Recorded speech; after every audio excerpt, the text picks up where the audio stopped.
Mr. Ambassador, thank you very much for hosting us. I would like to start, if I may, with the relationship between Russia and the United Kingdom.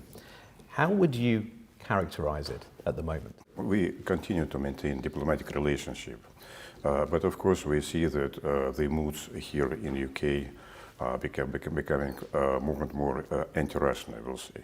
I follow, of course, recent discussion on necessity of remilitarization against so-called Russian threat, especially what Lord Robertson, whom I know for a long time, has recently said in his lecture in Salisbury. He called for national different thinking, for called remilitarization, everything against what? Against ostensible Russian threat. How he can imagine? He didn't decipher. Are we conquer UK like Normans? Or, this is nonsense of course, or we will start a war against NATO. This is absolutely impossible since NATO war machine is much bigger than Russian.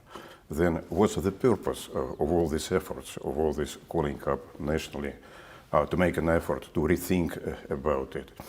For us it is clear, it is just to feed defense industry more and more money, which requires more and more money.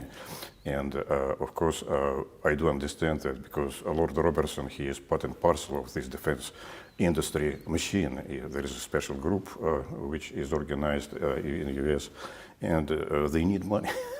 You argue that what is being said in the UK, from the UK side, is about the defense industry. But I mean, in terms of what's happening diplomatically between our two countries, at the end of March, Britain accused Moscow of an aggressive and coordinated campaign of harassment after Russia expelled British diplomat from the embassy there. I just wonder, it happens all the time. It's happened more, though, hasn't it, recently, in the last few months? We didn't start it. It is UK that started it in, I guess, 2016. Then 2018 was an incident with Skripals. Half of our embassy has been expelled. In return, we did the same. And after that, we mostly are responding to the UK incidents in the diplomatic sphere. Responding, but again, just to come back to that initial question, where does this leave the relationship between the two countries? Where does it leave? This is not about relationship between the countries. It is about normal functioning of the embassies. UK has proclaimed that there will be a zero tolerance towards presence of intelligence of undeclared intelligence officers at the embassy. Well, in response, we have done the same, and this is what we are having right now. By that, UK has expelled our military attaché, unfortunately, and by that they cut off mil-to-mil relationship. I wonder, though, given the events of the last week in particular, we have seen the Prime Minister here, of course, who has talked about, authorising British Armed Forces to board sanctioned vessels that are travelling through UK waters. Of what's called the Russian shadow fleet transporting oil. And then last week, of course, we saw a Russian warship sailing through the channel, accompanying one of these vessels. If British forces attempted to board or to do anything to stop the passage of these ships, how would Russia react? I would not advise to do anything like that, since the La Manche and Pas-de-Calais, it's a very dense, I would say, about 500 ships are traveling through it each day, and it is very dangerous to start any action that especially includes force. We would like to settle it diplomatically and politically, but we will also implement other measures as well. So I wouldn't specify on it, but the incident that you have mentioned, it is just one of these measures. What other measures are you talking about? I cannot reveal it right now, but I think that you can well, detect yourself. What are they? I mean, the State Duma is in the process of passing legislation that would allow President Putin to take military action where it perceives that Russian citizens abroad are under threat. Does that come into what you're talking about? I do not know really. It is just being discussed in a Duma. But what we are doing, it is when crossing La Manche, we are only implementing the international law, the Sea Convention on Open Sea, which allows a safe and secure passage through the straits. And boarding states should assist this passage, not impede it. The British government has said it has the right under the Sanctions and Money Laundering Act of 2018 to impede it, and it's ready to act. It is a unilateral act, which, of course, there are some legal, they're trying to some legal foundation to it. It is up to them, but there is an international law. There is a convention which states clearly what I have said, and what they would like to do. It is absolutely illegal because it will be unilateral, non-sanctions. Sanctions are illegal. Only sanctions by the Security Council, they are legal. All the rest, it is just intervention, and they're trying to induce this hypothetical flair that it can be legal. It's illegal. The Shadow Fleet is one issue. There have been some very serious allegations made by the UK Defence Secretary John Healey in the last week. He said that there were 3 Russian submarines conducting what he called a covert operation in the North Sea over cables, over pipelines supplying crucial energy and data in Britain. What is your response to that? The Northern Sea is free for passages, free for any action. It is only territorial waters. It is beyond territorial waters of the United Kingdom. What has been over there, I do not know. It was deep, perhaps, in this overseas. So one cannot. If you do believe it, so you can believe it. But I don't think that it's a believable question because they follow some events from the plane and from the ship distantly. Or whether it was the case or not, I do not know simply. Okay, but the Russian position is it didn't happen? What the allegations I simply have no confirmation from our side. MOD of the Russian Federation has said nothing about it. Well, the MOD, the Russian Federation, has said something about the decision of European countries to produce drones for Ukraine yesterday, and this follows the announcement that Britain is sending 120,000 drones to Ukraine, the largest shipment of its kind since the war began. And the MOD in Russia has said, well, it has published a list of companies that are making drones, it says, are being sent to Ukraine, including 4 in the UK. It's published the addresses, and it said that this is a list of potential targets for the armed forces of Russia. It is, the list that has been published, it has been taken from the open media. It is known for everybody. I do think it is. What has been later on is provision of these drones, 120,000. It will only prolongate sufferings in Ukraine, prolongate the war. So it only proves that UK do not want to settlement. It is a confirmation of our worst suspicion that European countries, and especially UK, which would like to be a leading role in these efforts to prolongate the conflict, not to stop it. I wonder where you think in that context the relationship is with Europe more broadly. I think it was 2 years ago at the Russian Foreign Ministry, senior officials, maybe you were there, listened to President Putin give a speech about Russia's foreign policy, and in that he said, we are inching dangerously close to the point of no return. Have we reached that point? We have discussed it in the beginning, as I have said, and we continue to say that we have our problem is Ukraine. We need to reshape certainly the current situation because we cannot allow that this discrimination of Russians, the prohibition of the Russian culture, Russian people, and all of that stuff. It is as for all the others, there are several statements by the president that we do not want tension, we do not want increasing tension, especially in Europe.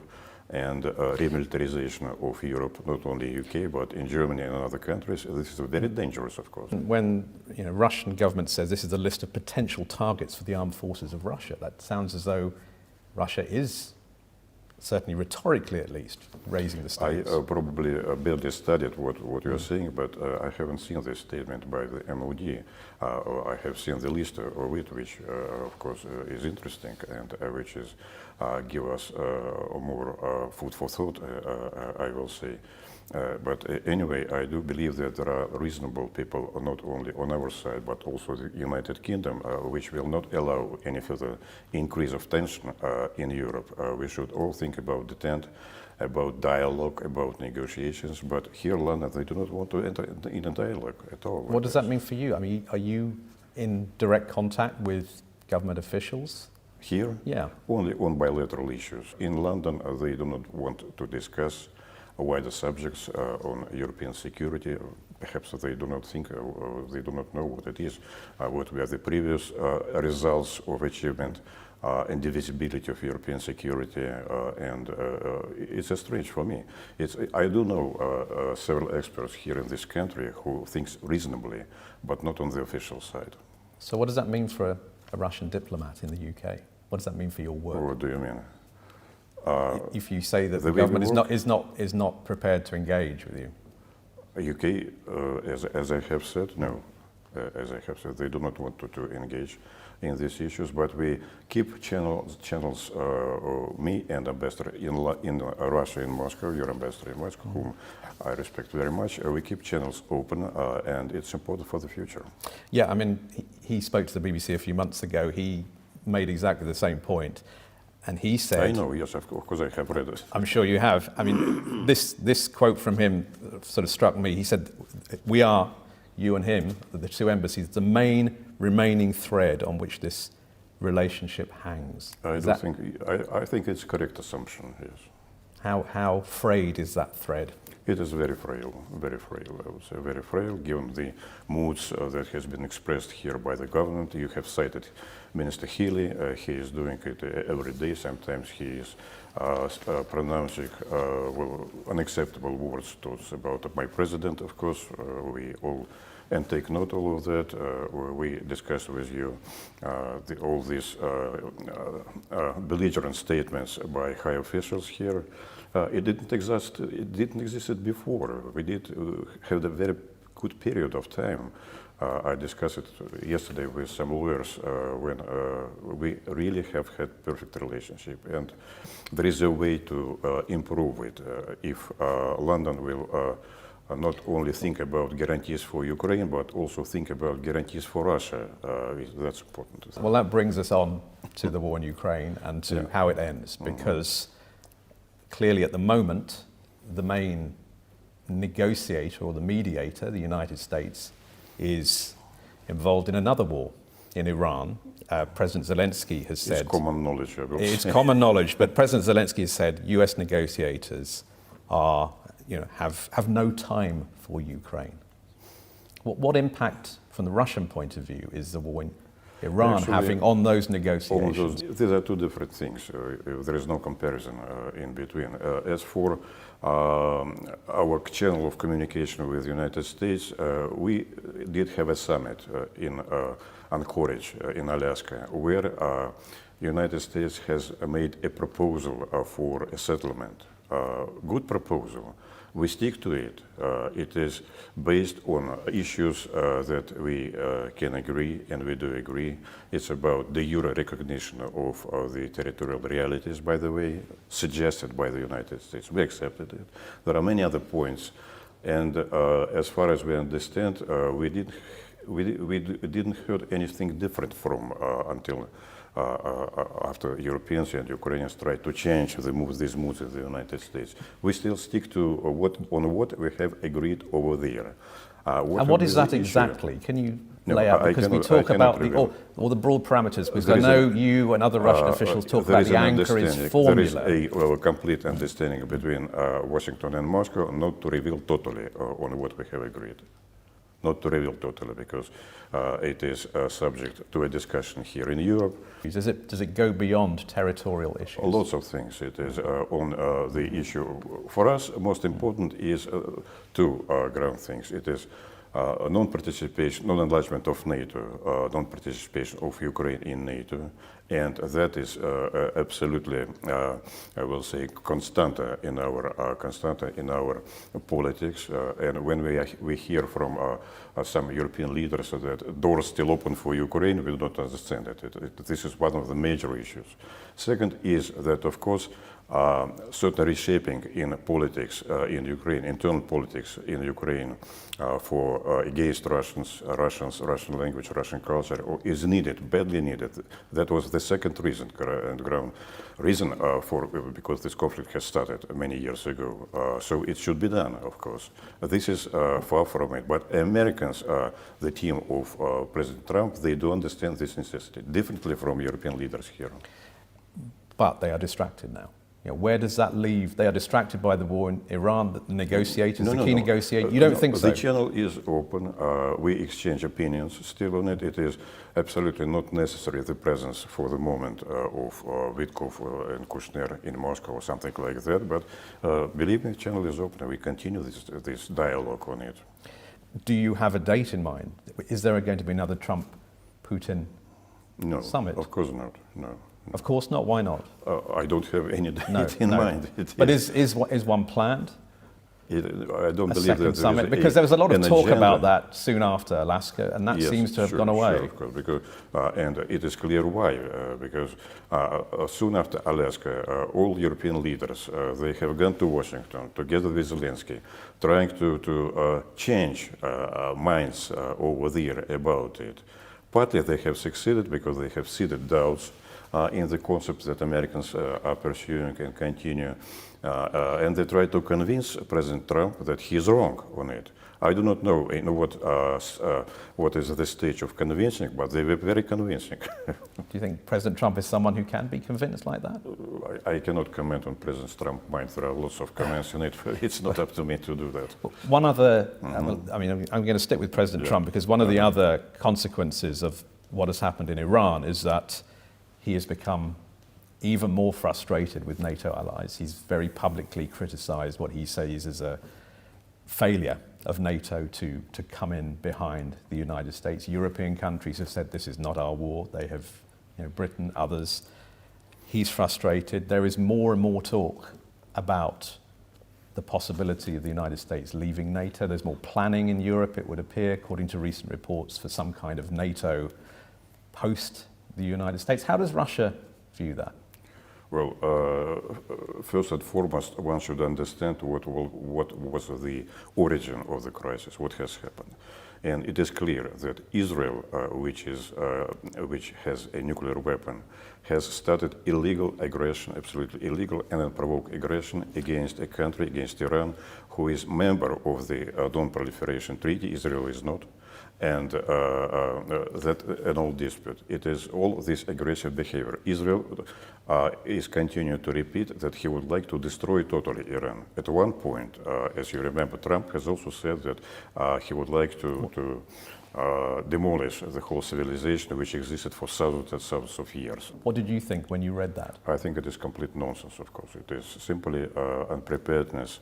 What we have as a result, it is double blockade of Hormuz Strait, which will involve very many consequences for the world, for economy and all of that. But I just would like to attract your attention what is the first reason of it: Israel aggression against Iran. Has Russia benefited, though, financially from this, with the price of oil rising? I do not know. Initially, perhaps. Initially, one can take, of course, the price of oil has raised. This is one factor. A second factor is Russia is very much involved in world economics. We have sanctions from Europe, European Union and all of that, but on the rest of it, we are part and parcel of the world economics, and of course it will badly influence everybody if it will continue. You talked about Israel's role in the war. The United States heavily involved in it, though, and I just wonder from Russia's point of view, when the United States attacks a strategic partner of yours in Iran, does that not have an impact on how you think of Russia, or how you think of the United States as a potential peacemaker? Don't connect these two things. There are absolutely different. Well, first of all, we have very clear objectives in Ukraine to reach. Four, let us say, President has many times repeated it. United States in invading and trying for military with these military offensives, it didn't clear has goals. It didn't have a clear exit strategy, anything. So next is that Russian people supports what we are doing in Ukraine. There is a total support, 80%, something like that with it. So, but the majority of Russians in opinion polls want this war in Ukraine to end, don't they? They yes, want this to end. But these are two things. Yes, of course, everybody would like that it will end as soon as possible, as well as our leadership, of course. But we have to achieve the goals. But Russian people do have understanding of these goals, and they support the president. Differently from American people, European people supports U.S. actions in Hormuz. So they are different on this side, and there is no comparison. And on those goals, is there, I mean, this is a negotiation. Is Russia going to continue to rule out a ceasefire before there can be peace talks? We need a comprehensive and full-scale agreement which will finish totally cessation of the war. The ceasefire will not bring it at all, because it will be temporarily, like we have now 2 weeks in Hormuz Strait, which it didn't bring stability. We need stability. We need total understanding. We need that Ukraine will not be against Russia. We should be friends, all of us. How is that going to be possible after more than 4 years? Yeah, well, you will see it. It is possible. We are very well connected. Our economies are still connected.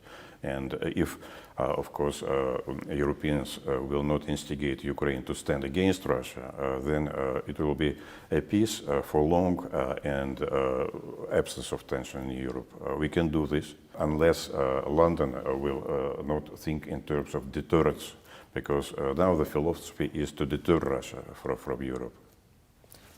It's not just London, is it? Countries across Europe are now worried.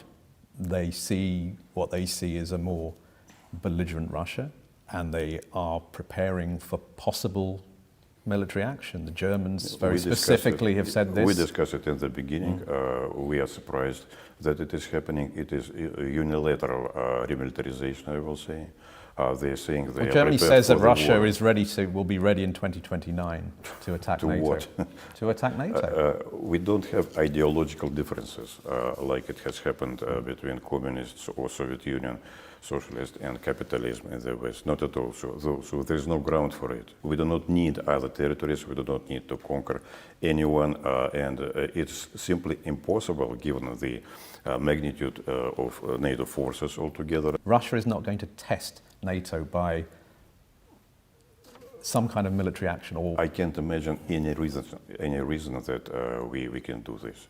NATO argues that Russia has already been testing it in different ways, and the UK government would argue that what is saying has happened with the submarines is also a test. No, it's true. And so what? What happened, in fact? What happened? There were perhaps some submarines in the North Sea, and so what? They are over there for tens and dozens of years. What's new in it?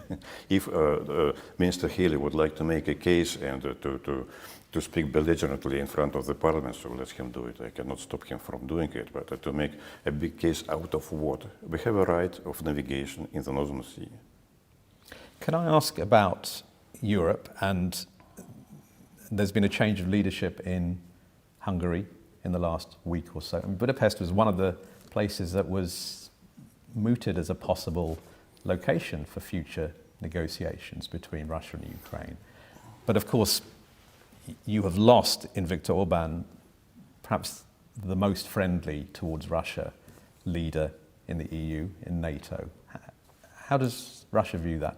Is that a disappointment? That's a difficult part, of course, to lead the country for 16 years. I will say it's not only Orban, but for instance, Frau Merkel has lost also confidence of voters after leading the country. So voters would like renewal, something new that can be bring with new leaders. So we do not know yet what's going to happen. As opposed to the Russian people? No, that's not example. As you know, polls are saying differently, but many other leaders, there are leaders, others that has been frustrating the public, and not in our country perhaps, but it has happened. So we will judge by deeds, not by the words. At the moment, what he has said, that he do not want, he wants to have a dialogue with Russia, he wants to continue supply of energy from Russia. He said also that he do not want to talk with Putin, do not call him at least 2 or 3 days after elections. You cannot judge. We will see, actually. At least we are prepared to work with anyone who is legally elected and is representing its population. And we do have an understanding that for the moment, population in Hungary, they are elected Mr. Magyar, and he will be leader of, or he will be prime minister. But you know he campaigned on a rejection of the Orban policies, and he has said, I mean, those include, of course, That's blocking partly aid to Ukraine, 90 billion euros. It's also about... At the same time, he said that he's against sending weapons to Ukraine, and Hungary will not provide any money for Ukraine. At the moment, it's a polemic, pre-elected polemic. Then he will face realities over there. We will see what's going on. So, but as I have said, we will be prepared to work with anyone who is legally elected. You don't see that as a strategic loss for Russia, losing your most loyal friend within the EU? That was expected. Polls were showing the big difference, a certain difference in popularity of this and that leader. So why? The paysage in Europe, political paysage, changing all the time. Yeah. Bulgaria will have elections, and I have already seen a dislike from the West European countries about possible results in Bulgaria. Can I just end where we began, really, with the relationship between Russia and the United Kingdom? You know, you've painted quite a bleak picture of that relationship. I wonder, from your point of view, can you see a near future where things improve? In the near future, I don't believe that it's going to improve, especially with this government. This government has taken very many obligations against Russia. 100 years plan, a plan of friendship with Ukraine and so on, supplying very many drones and so on. But with this government, hardly. But I do believe that there will be changes here as well. It is reflected in polls, in opinions of people and all of that, and we will see what's going to happen in the future. And I just want to perhaps finish by coming back to Ukraine. I mean, overnight, drone attacks, both sides, but at least 16 people reported to have been killed in Ukraine. The governor of Krasnodar region in Russia has said that 2 young people were killed there. In Topsa, yes. Mm-hmm. What is it going to take for this war to end? Well, that's clear, so that it will, of course, be finished on conditions that we have laid out many times. On Russian conditions, there's no room for compromise. Conditions that we are setting out right now, it is already a compromise, I will say, but sort of it. But we stand very firmly on the goals that we have to achieve.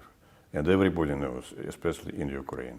And sooner or later, if we will not achieve it by the diplomatic means in the negotiations, we will achieve it by military force. Ambassador Kelin, thank you very much. Thank you very much, James, for your questions.